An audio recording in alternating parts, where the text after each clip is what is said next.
Drew, you want to be Viola Davis so bad, but unfortunately for you, nobody's buying it.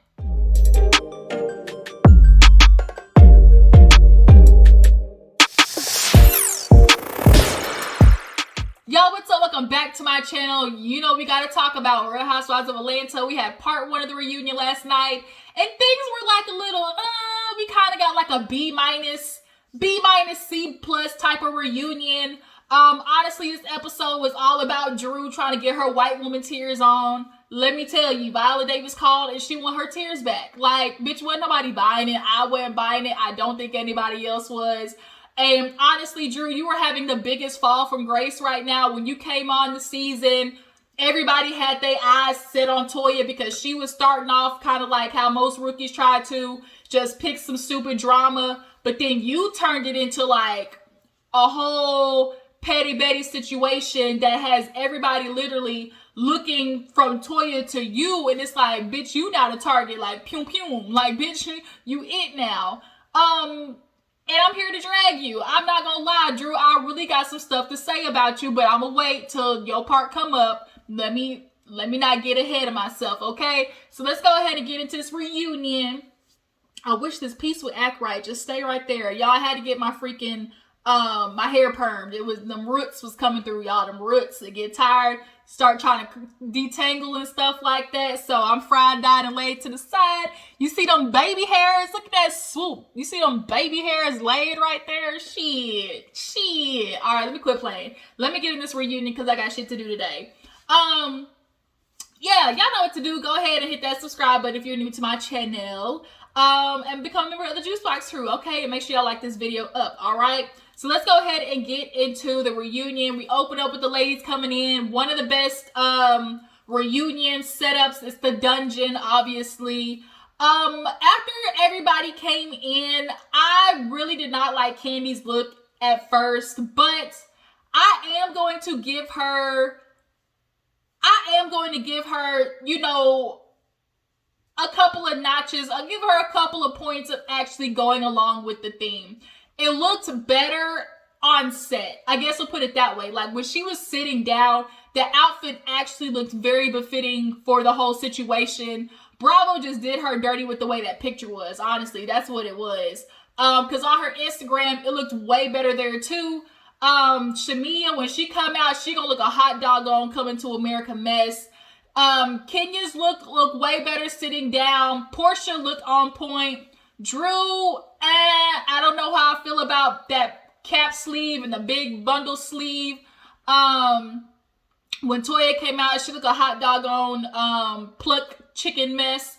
And Cynthia, she looked good. You know, Cynthia always come like right at the middle of the road. Nothing amazing, but nothing bad. You know, it's Cynthia. But let's go ahead and get into the tea, y'all. So we open up with everybody, Andy, you know, talking about quarantine, COVID-19. Everybody gained that weight, y'all. It's kind of hard in quarantine. You just sitting there, right? He talked about Kenya's butt being fake. Everybody looking at her lopsided booty. Now, I'm sorry, Kenya. I just think your ass is fake. I will never forget that beach scene where her bathing suit, like, a lot of people think your ass is fake. I'm sorry. It just is what it is. It's the way it sits. It's the way, like, your legs don't match up with the booty. The way it has no bounce to it. Like, it literally looks like if you were to try to bounce a quarter off of it, the shit would stay still. Like, it looked like it's injected with silly putty and concrete. Like, maybe she didn't get a fat transfer, but back then, you know, it was all about the ass shots. And the way she had, look, let me get off Kenya's ass, literally. You know, Candy was talking about how she looked like a straight up frumpy auntie gaining all that weight. So everybody was just trying to, like, you know, get rid of that COVID-19, 19 pounds. Cynthia talked about how she lost weight after, you know, cutting out drinking. And then we got on how Porsha, the damn vegan, not want to be vegan. She want to eat ham and bacon this second, want to eat, you know, veggies and greens and salad this second. Like, Porsha don't know what the hell she want to do. But she said being vegan was more about her dietary stuff, not like a way of lifestyle. So when you explain it like that, we understand. So after that, we actually get into Porsha's storyline and how she, brought the social justice to this season, and she went out and did a lot of protesting and everything, and she's super excited that she had an opportunity to use her platform to do so. But in the case of using her platform to do so, she definitely gathered some criticism, specifically from Kenya, and Kenya saying that she thought, Porsha was on some bullshit. She thought it was fake. She thought she wasn't being genuine, and she felt some type of way that Porsha. It ended up talking about Drew first, because Porsha did some type of like PSA announcement or something like that, and all the ladies were invited except Kenya. And so Drew was talking about how, like, whatever Porsha wants to do, like, I'll definitely hop on and support her. And so then Andy got the question, like, oh, Kenya, like, if you weren't supporting her, then, like, why are you upset that she didn't invite, or no, why are you upset at her, trying to judge her? Why aren't you thinking about the greater good? And she was like, well, Porsha's not thinking of the greater good. She's being petty first. She didn't want to invite me to the PSA. And I'm sorry, I'm like, Porsha, why am I inviting you to a PSA or inviting you to anything that I do that's social justice wise when you think I'm fake? Yes, it's of the greater good, but I can continue to do the greater good without Kenya. Kenya wasn't going to bring anything that was necessarily going to push it any further. It'd be different if Kenya was bringing something that pushed the movement or what she was trying to do forward a little bit more. Kenya just wasn't, right? And why am I inviting a bitch who thinks I'm being fake? Like, I agree with, like, why am I doing that? No. So then Porsha and Kenya started getting into it. Porsha's like, here you are judging me, and I'm sitting here using my platform for good, and you try to say I'm fake. And then Kenya did kind of try to backpedal, pussy pop just a little bit. I didn't think you were fake. I'm just thinking, like, you we're just trying to use this for like a storyline and stuff. People thought Porsha was using this for a storyline, which is hence why that situation happened with her and Candy that went viral, that caused like their relationship to kind of be a little right now. But that happened after they filmed the reunion, but that we know of. But like all that was happening in the midst of filming. But Kenya definitely was on Porsha, and Porsha felt some type of way. It's like, you don't want me to grow. Like, what do you want me to do? You want me to be silent? It's like, what do you want from her, Kenya? But also at the same time, do I think Porsha was using this for a storyline? How are you using something for a storyline that's naturally in your life? Like, that's my question. If she's already doing this in her life, this is reality TV, so, like, it's following her doing the stuff. So I'm just a little lost on that part. But nonetheless, Porsha's not here for it. Kenya doesn't want to buy it, or like she wants to halfway buy it, but then bring up how Porsha said something valid too. Like, how are you trying to say, you want, like, you are not judging me, but you keep bringing up old shit of like how she brought the Underground Railroad. Because Porsha at one point kind of had a little dumb blonde Becky moment talking about, well, how did they get here in the Underground Railroad? And it's like, bitch, you really don't know your heritage. So she had to go back and apologize for like how stupid that sounded, and she educated herself, and she's doing better. Andy finally got Kenya to basically be like, I'm proud of you, Kenya, Porsha, I'm proud of what you're doing. And so Porsha was like, I'm not, after all the negative stuff you said, this one little thing ain't gonna cut it for me.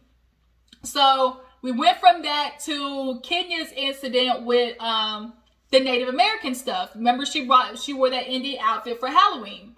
And Andy talked about how Bravo immediately released an apology, about offending people, and definitely using this as an educational moment. And Kenya pulled the typical, oh, well, I'm not trying to I'm not trying to be appropriating, like, that's my heritage. This heritage bullshit is so, y'all need to quit using that, because truth be told, Kenya, you want to pull up, oh, my family from like West Virginia, and they've lived on the reserve, and stuff like that, ma'am, that'd be like a woman, like how Evelyn, how she been called herself Latin her whole life, but the minute she started getting called out for using the N-word, all of a sudden I'm Afro-Latina. Bitch, you show up in the world as Latin Mexican, and because you got 10% Negroid in you, you want to be talking about I'm Afro-Latina. So that allows me to use the N-word. So now Kenya's pulling that same thing of, oh, I'm Indian, Native American. Like, that's where my family comes from. I got an aunt who lives on the reserve. Like, that means white people, if they low-key wanted to, they could start going around saying, nigga, nigga, nigga, don't believe me, just watch. Nigga, nigga, nigga, don't believe me, just watch. And be like, well, I got 15% African American in me. No. But can you try to say, if I'm going to be Native American in my heritage, that I should have known better. I should have educated myself. Like, nobody wants their heritage to be like a costume to be made fun of. And then Porsha kind of called it out about how fast, you always want forgiveness and want, people to like allow you to move on, but you don't extend that same courtesy. Which is true. Kenya is very good for bringing up some old shit, i.e. the underground thing. And she's like, well, you didn't say nothing about it. And Porsha was like, even Andy vouched for her, like, nah, she came on Watch What Happens Live and I grilled her. And Kenya real quick tried to hit the Heisman on him and turn it back on Porsha and Drew. Well, if you want to come after me, instead of being so critical of me and try to criticize me, you want to talk about contradiction. What about your sister who was wearing the costume? And Drew, you were wearing the costume with your family, talking about #Halloween. And Drew tried to come back with, girl, no, that's not what happened. My grandmother made those costumes. This wasn't no Party Cities Plus type shit. Like, we were all wearing that. Now, the fact that it was #Halloween, Drew, bitch, I don't believe you anyway, Drew, like, when it comes to that. Like, you got caught, you got busted, just put your hands up and apologize and be like, you know what, I should have done better. But also, Kenya, like, when the heat's on you, don't be trying to turn it on them because their situation has nothing to do with yours. But Kenya gave the real good, PC apology and, kept it pushing. So they end up talking about Porsha and co-parenting and Marc with Kenya. And Marc and Kenya, this battle, y'all, is embarrassing. Here it is, Kenya. You got a man who literally shows you every other week that he don't fuck with you. He only use you at the meantime when he slip into Atlanta. And he dips out, makes up a fake argument so he can block you and have nothing to do with you. And here you are debating whether you want to divorce this man or not. You still got this ring on your finger. And you want to be talking about, oh, I'm such a person who believes in marriage. The ring doesn't come off until the divorce is final. Originally, Marc was the one who filed for divorce. And I guess he retracted it, trying to tell Kenya, well, oh, if you don't take the fight to court, then, I won't do this. I won't file for divorce. But now Kenya says she has filed.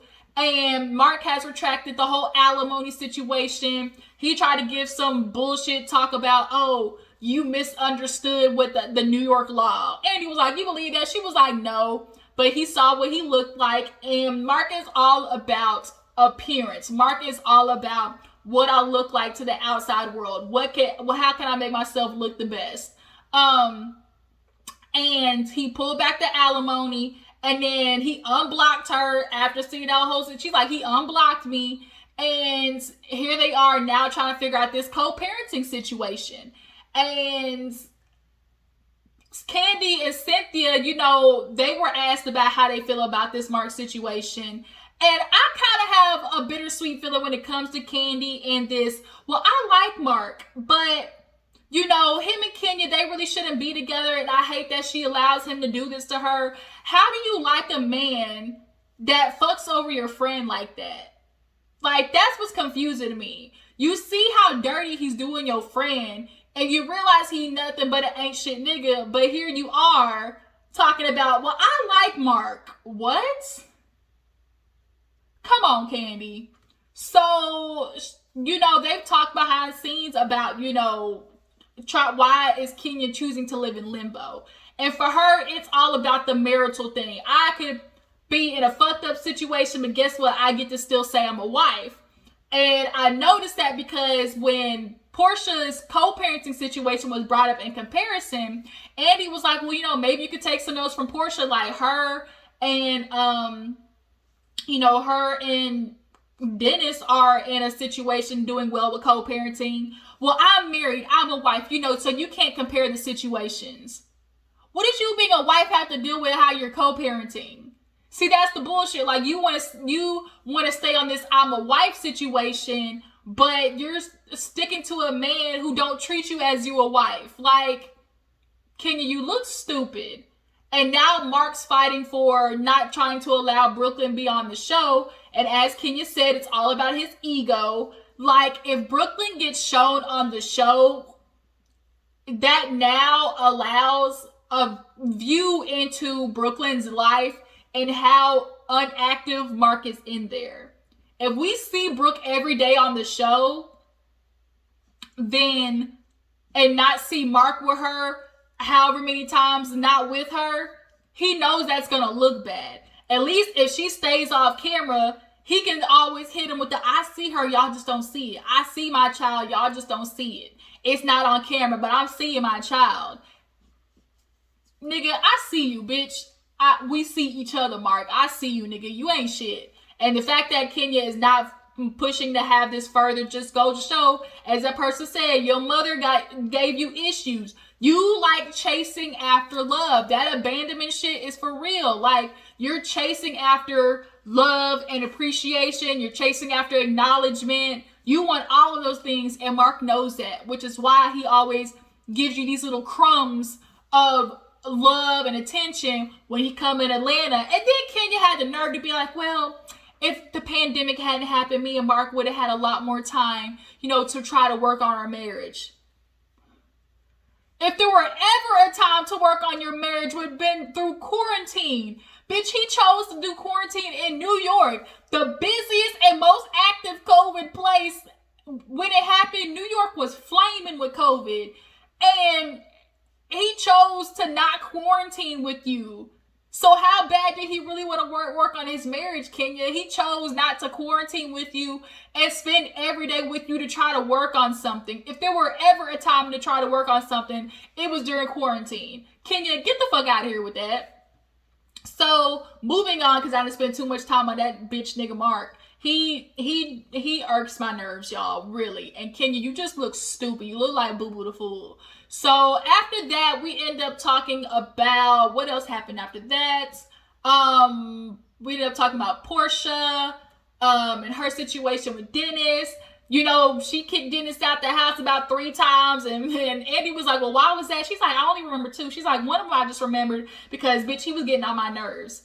And it's like, Porsha, you doing the same thing too. Like, she talked about how, oh, you got a job? Open her legs up even more. Oh, you want a baby? You want a family? Oh, let me just lay out. Like, Porsha knew Dennis wasn't shit in the beginning. She knew he wasn't necessarily her type. She knew he wasn't her forever. But she did. Kenya and Porsha are actually more alike than they think.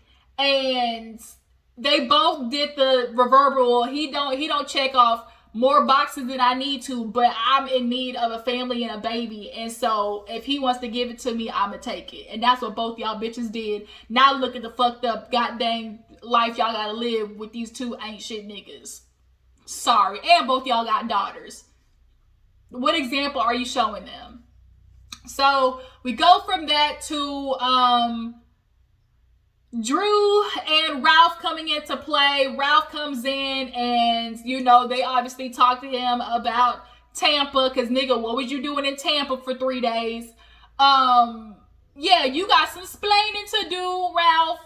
And they get on Drew, you know, entering, and how she's always had something to say about people's marriage. She always has something to say about how, you know, people can't keep their man. That's why she can't keep her husband. That's why she dealing with her marriage as she is right now. And everybody's like, Drew, you sitting here talking about your marriage is perfect. And she's like, well, my marriage is perfect for me. You know, we go to counseling. So perfect for you means I basically put up with bullshit. That's what that means. It might not be perfect, but it's perfect for me means I'm going to put up with the bullshit because I'm a wife. And here you are dealing with Ralph disappearing to Tampa for 3 days and not telling you shit. And he actually was able to find whatever fucked up receipts to convince you that he was up there by himself. Bitch, you not getting ready to tell me what you passed however many hotels. If you just needed to spend time by yourself, you go to a hotel, you know, at the most maybe an hour away, and a beach is an hour away. As everybody said, you wanted to go to beach, but you passed all these beaches to go to the particular one. Why Tampa? Why this particular beach? So, like, somebody's there. And Drew, you want to sit there and play dumb. I get it. As Candy was rolling her eyes, Andy was noticing shit I was noticing. You know, she got asked the question, do you believe, like, there could have been a woman there? She said, I didn't think, he's never given me a reason to believe he was cheating. Bitch, this is one of them. What do you mean? What do you mean? And so Andy's like, you know, Candy, it don't look like you buying it. And she was like, it don't matter if I buy it. All that matters is if she buy it. And that's the truth. Ralph and that Beijing beard that he had on, he be fooling you, Drew. He really be fooling you.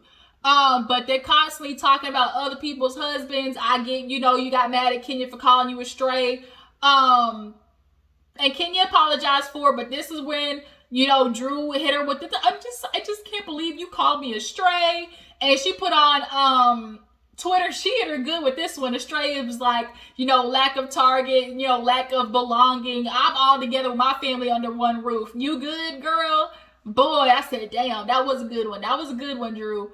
But Kenya came right back at it though. She was talking about, oh, I don't need to be under one roof. You know, your family isn't under one roof because your baby daddy's on the roof of a jail. I was like, oh shit, they taking real shots. Like, not even just like, brrr, they taking like boom, bazooka shots at each other. So now they're going back and forth, and we end up actually getting into Drew's situation with her son. And how she invited him to this old daddy. I don't like that she says old daddy. Just say biological father. That old daddy, new daddy is really bothering me. And I have a stepdad and a dad. And I just can't with that. But, you know, she talked about how, you know, he flew in for his birthday and things are better. And how Ralph is really helping facilitate that. And, you know, she really had this moment where she brought up, no, Candy was talking about how she's proud of Drew and how, you know, her doing that will help other families. And, you know, Andy asked Candy, you know, how does it feel seeing her do that, knowing your situation with Block?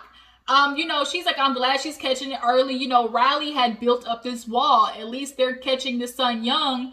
And I can say that is good. Catch your kids young so they're not building this constant resentment the older they get. And now she's in that financial situation. She finally got the judge to say, Block, you owe Riley some money. Because Riley said, it's my money and I need it now. JG Wentworth type shit. And I don't care what nobody say. Candy could be a millionaire, billionaire. That does not negate the fact that Block has responsibilities to his child. If you cannot be there physically, emotionally, mentally, and spiritually, the least you can do is be there financially. Period. So yeah, she was like, oh, he's got to do a lump sum. Then after that, he's going to be doing payments. If you ask me, he's going to be looking like Block going to be in prison for a long time because he ain't going to keep up with his payments. I can tell you that now. But nonetheless, Drew goes into, to Kenya about how she, you know, retweeted a comment about how, oh, that moment was so cringy. Like, why don't you just go let that kid play Minecraft? And oh my God, Drew took it to the nines. I just can't believe you said that. Like, here I am putting my life on TV and here you are trying to say stuff about me as a mother, my son. I'm just so disappointed in you. I'm so disappointed in you, Kenya. You know, like the Oscars aren't watching this, Drew, right? Like you do know that, right, Drew? Who told you to do this? Like, did your agent tell you? Like, ma'am, the crying, like, it wasn't necessary. But she's trying to like compound all of this on Kenya's, you know, Kenya's bad resume. I'm just so disappointed in you. Like, you came for me and I'm putting my life up on here, and this is what I'm getting in return. You know, as a mother, I'm doing what I can for my child. And I think that's what struck a nerve for Drew. It's the fact that people are coming after her mothering. And nobody was coming after your child, Drew, in that situation. They weren't. When I read the tweet, they weren't coming about your child, but just in any vicinity when you're talking about somebody's child, you know, you don't want to do that. So Kenya apologized for it, but then Drew tried to push it and be like, you owe me and my son an apology. Bitch, your son didn't see that tweet. You really got the nerve to sit there and try to tell Kenya apologize to your son. Now you pushing it, okay? Now it's like you really trying to like do the mostest, okay? And now it's like, I will never forgive you for that. I will never forgive you for that. How dare you do something like that, Kenya? I'm so disappointed in you. Like, coming for me, my child. Ugh. Okay, Drew. So, Ralph has to apologize for going MIA in Tampa. He knew that shit was foul. Drew tried to explain that he showed his watch where he was running, how he was alone when he went to dinner, had a table for one. Bitch, when you walk in, he's gonna say table for one. Ralph done thought this shit through. Ralph is very smart. He's very calculated. He said table for one, but bitch, somebody joined him. And when the pictures come out, Love and Marriage Huntsville style, don't be mad. Don't be mad because your intuition telling you, but you want to be a wife, so you do you, boo-boo. But the girl's like, Ralph, you need to apologize on behalf of everybody. So he apologized. He still didn't say, you know, why Tampa, though. You see that? He never answered the question, why Tampa? Cynthia said a good question. Mike is about principles. Bitch, if I disappear for 3 days, if I was Drew, oh, I would have been gone. Not only would I have been gone for more, I would have been gone a whole week. Fuck you. You want to be gone for 3 days? Here's the kids for 5. Don't play that shit with me, cause bitch, I will win. So yeah, he ends up leaving. And then they get into Toya, and Toya's in the back, you know, getting ready. You know, she's kind of sick, so Andy goes to check on her. And she ends up calling Kenya to tell her, oh, Drew's like assistant came in and threw a vitamin C packet at me, talking about Drew heard you were sick, like get well. And she's like, what the fuck is this? Like, is she serious? She's trying to start with me right now. And she walks out, y'all. That outfit was trash. It was real Fashion Nova based. She got that shit from Fashion Nova. I'm telling you. It looked like a damn plucked chicken. It looked like a chicken that escaped from the Purdue, get ready to get shipped off the Popeyes farm. And she gets out there, and Andy's like, oh, how you doing, Toya? You know, you sick or whatever? She's like, yeah, you know, I'm good. You know, I'm glad to be here with the ladies, including SpongeBob. And it was like, well, damn. Like, okay, you already starting. And so she explains what happened. Come to find out, Drew knew. And she said, oh, I didn't know that person was going to do that. They're a person that came in. You know, we got them, you know, escorted from the building. How the fuck they get in the first place? Come on, Drew. You knew that shit was happening. You knew that shit was happening. Either you knew it was happening before, or the person came and told you after, and you knew that shit happened, but you did it for a good look. Drew, bitch, everybody's clocking you, and it ain't looking good. It really isn't. But I do remember how she did try to talk to Kenya about how she would flirt with Ralph, and she ain't like that. She was trying to revert that back to Apollo. Kenya, you should have learned your lesson. Quit talking about bitches' husbands. Like, stop doing it. You already know how this goes. What else happens? Honestly, nothing else happened. This review, honestly, is too long. I just ended up going in more detail with stuff. But, yeah, honestly, like, that's it. So, y'all tell me how you feel about part 1. How do you guys feel about Drew crying, saying that Kenya should be so disappointed in herself? How do you feel about Kenya staying with Marc? Is she crazy? What is she waiting for? Why won't she divorce Marc? As far as Toya goes, how do you guys feel about her coming back for another season? I honestly think Toya should have another chance. I genuinely feel like Toya should have another chance. I feel like we missed the opportunity there. Like, who she is now, you can tell is definitely different from who she is at the beginning. Like, I really feel like Toya should come back. But y'all drop it in the comments and let me know. I appreciate y'all for tuning in. Y'all stay tuned for Married in Medicine. I will get back to you guys. Y'all know what y'all got to do. Like, comment, subscribe, and I'll catch you guys later. Deuces.